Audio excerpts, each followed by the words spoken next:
নওগাঁওয়ে রকিবুল হোসেন, তানজিল হোসেন সহ নিরাপত্তা কর্মীদের উপর হামলার তীব্র নিন্দা জানালো কংগ্রেস।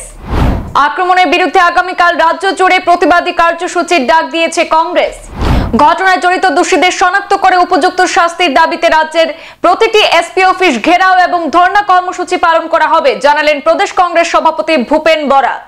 ধুবড়ীর কংগ্রেস সাংসদ তথা রাজ্যের প্রাক্তন মন্ত্রী রকিবুল হোসেন তার পুত্র তানজিল হোসেনকে সঙ্গে নিয়ে দলীয় কর্মীদের সঙ্গে বৈঠকে যোগ দিতে যাচ্ছিলেন নওগাঁও জেলার রূপালীহাট এলাকায়। সেখানে একদল দুষ্কৃতীর দ্বারা হামলার শিকার হন বলে অভিযোগ রয়েছে। আর সেই বিষয়ে তীব্র নিন্দা জানিয়েছেন আসাম প্রদেশ কংগ্রেস সভাপতি ভূপেন বরা। তিনি জানিয়েছেন, সাংসদ রকিবুল হোসেন ও তার নিরাপত্তা কর্মীর উপর আক্রমণের প্রতিবাদে আগামীকাল সমস্ত রাজ্য জুড়ে প্রতিবাদী কার্যসূচি হাতে নিয়েছে আসাম কংগ্রেস। অতি সত্বর এই ঘটনার সঙ্গে জড়িত দোষীদের শনাক্ত করে উপযুক্ত শাস্তির দাবিতে রাজ্যের প্রতিটি এসপি অফিস ঘেরাও এবং ধর্ণা কর্মসূচি পালন করবেন কংগ্রেসীরা। এদিন শিলচরে ভূপেন বরার নেতৃত্বে শিলচর জেলা কংগ্রেস ভবন থেকে পদযাত্রা করে পুলিশ সুপার কার্যালয়ের সামনে গিয়ে ধর্ণা প্রদর্শন করবেন কংগ্রেস কর্মকর্তারা, এমনটাই জানিয়েছেন প্রদেশ কংগ্রেস সভাপতি ভূপেন বরা। আজি রকিবুল হোসেনক পানে মৰা যেটো ষড়যন্ত্ৰ দিন দুপৰত, আনকি ৰকিবুল হোসেনৰ নিৰাপত্তাৰক্ষীকো গুৰুতৰভাৱে প্ৰহাৰ কৰা হৈছে। আৰু হিমন্ত বিশ্ব শৰ্মা ডাঙৰীয়াৰ বিধানসভাত যেটো মন্তব্য সেইটো অত্যন্ত ভেঙুচালিমূলক আৰু অত্যন্ত লঘু এটা মন্তব্য তেওঁ দিছে। আততায়ীয়ে মুখত ক'লা কাপোৰ বান্ধি আহি যদি কাৰোবাক মাৰি থৈ যায় তে মুখ্যমন্ত্ৰীৰ একো দায়িত্ব শেষ হৈ যায় নেকি?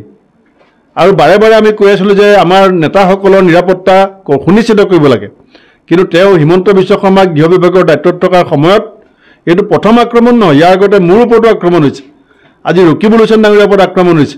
আমাৰ অন্যান্য নেতাসকলকো তেওঁ বিভিন্ন প্ৰকাৰে ষড়যন্ত্ৰ কৰি এটা খোল ঠেকত পেলাবৰ কাৰণে চেষ্টা কৰি আছে। কাৰণ 2026 যে তেওঁ বিপদ আসন্ন, তেওঁৰ জনপ্ৰিয়তা যে দিনক দিনে কমিছে, পৰিয়ালৰ দুৰ্নীতি ভ্ৰষ্টাচাৰ যে বাঢ়িছে, এই কথাবিলাকৰ কাৰণে আজি উমৰাংচুত যিধৰণে অবৈধ কয়লা খনিত শ্ৰমিকৰ মৃতদেহ এতিয়াও বিচাৰি উলিয়াব পৰা নাই, এই কথাবিলাকৰ কাৰণে আজি হিমন্ত বিশ্ব শৰ্মাই দাদাগিৰি বাহুবল প্ৰয়োগ কৰি পেলাই বিৰোধীক নিষেধ কৰিবৰ কাৰণে যিটো ষড়যন্ত্ৰ কৰিছে, এই কথা আমি কেতিয়াও মানি নলওঁ।